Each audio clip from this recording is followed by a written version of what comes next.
Hello बच्चों, कैसे हैं आप। आज मैं आपके सामने क्रिया यानी व्याकरण में क्रिया में कर्ता कर्म को स्पष्ट करते हुए और क्रिया के भेद को भी आज प्रकट करूँगा। इसलिए आपसे अनुरोध है, वीडियो को लास्ट तक देखिएगा क्योंकि आज का वीडियो बहुत ज़बरदस्त होने वाला है। चलिए, हिंदी व्याकरण में क्रिया के अंतर्गत मैंने कर्ता को लिया है। पहले क्या लिया है? कर्ता। अब यहाँ पर प्रश्न उठता है, जो कर्ता किसे कहते हैं?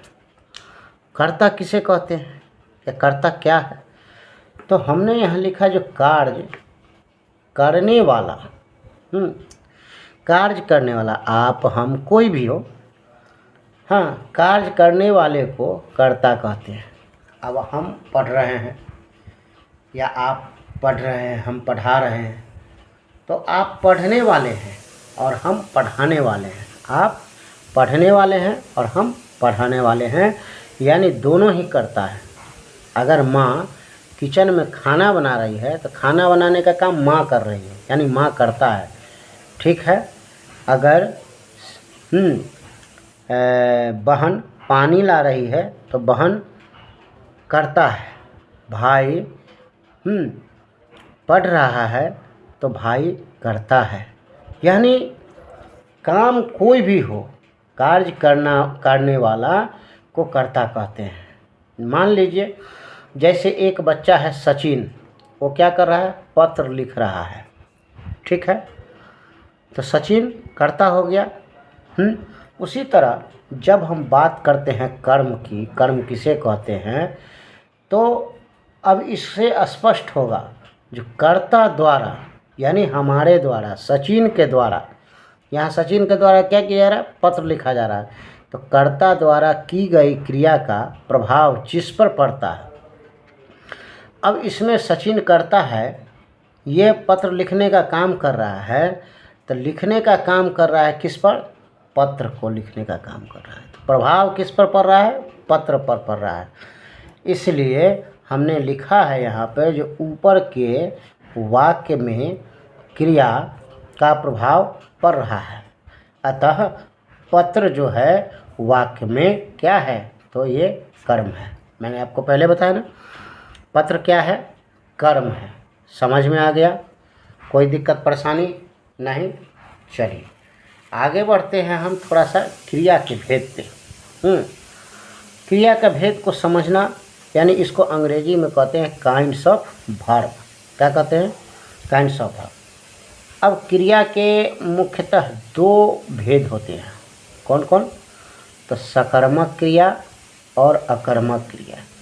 इसको पढ़ने से ही पता चल जाता है जो क्या है। इसको अंग्रेजी में हम ट्रांजिटिव वर्ब कहते हैं और इधर अकर्मक को इंट्रांजिटिव वर्ब कहते हैं। ठीक है, ट्रांजिटिव वर्ब और इंट्रांजिटिव वर्ब आप समझ गए होंगे। तो सकर्मक क्रिया को समझते हैं, क्योंकि हिंदी व्याकरण है, हिंदी में समझना जरूरी है। सकर्मक क्रिया यानी ये जो सकर्मक क्रिया है वो क्या है? तो वाक्य में जिन कर्ताओं के साथ, गौर कीजिएगा, बात कहाँ कर रहा है? कर्ताओं के साथ। कर्ता कौन है? हम आप। कर्म का प्रयोग होता है। मैंने ऊपर आपको बताया है, हाँ, कर्म का प्रयोग हो रहा है। हाँ, यानी सचिन के द्वारा पत्र लिखा जा रहा है तो पत्र का प्रयोग हो रहा है। उन्हें क्या कहते हैं? सकर्मक क्रिया कहते हैं। क्या कहते हैं? सकर्मक क्रिया। जैसे मोहन ने पतंग उड़ाई। मोहन ने पतंग उड़ाई, तो अभी हमने कहा कि मोहन कर्ता हो गया और कर्ता के साथ कर्म का प्रयोग हो रहा है। कर्म क्या है यहाँ पर? पतंग उड़ाना, लेकिन पतंग पर जोर पड़ रहा है। मीना फूल तोड़ रही है। मीना क्या तोड़ रही है? फूल तोड़ रही है। हलवाई मिठाई बना रहा है। बात समझ में आ गया? ये सकर्मक क्रिया हो गया। अब हम इसके आगे अकर्मक क्रिया को जानेंगे।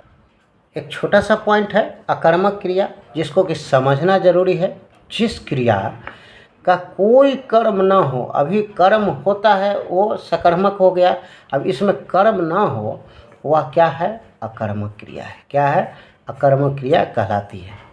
जिस क्रिया का कोई कर्म ना हो, उसमें कर्ता था, क्रिया क्रिया हो रहा है, हाँ कर्म भी है, लेकिन इस क्रिया का, जिस क्रिया का कोई कर्म न हो, जैसे बच्चा खेलता है, कोयल है, सोनू दौड़ रहा है, इस तरह से इसमें कर्म का पता नहीं चल रहा है।